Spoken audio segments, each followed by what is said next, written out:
দুনিয়া আমাদেরই, আখেরাতও আমাদের, কবর আমার, পরকাল আমার। অতএব বুদ্ধিমান বিবেকবান হিসাবে আমাদের প্রত্যেকের উচিত আমরা আমাদের হিসাব মিলান।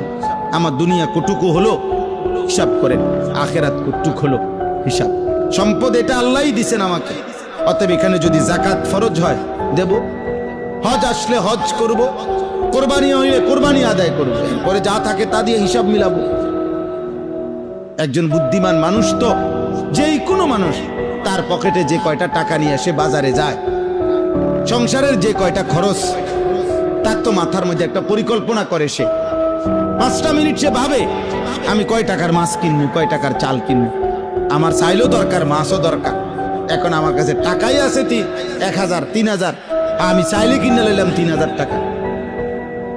আমাদের এক লোক কিছুদিন আগে আপনার তার ছেলে দুষ্ট, তো উনি আমার আফসুস করে বলতেছে, কাইন্দা দিছে, হুজুর পোলা ওনার ছেলে ঘর থেকে 2 লক্ষ টাকা চুরি করে নিছে গা, নিয়া 60টা মোবাইল কিনে লেছে।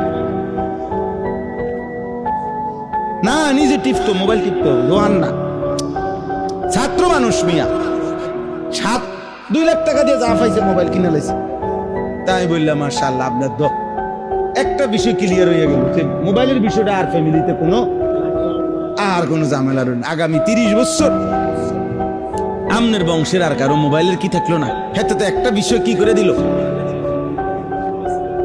ক্লিয়ার করে দিল। তাহলে বলেন এটা হইলুনি কথা? তুই বুঝি 2 লাখ টাকা দিয়ে মোবাইল কিনে লাগবি?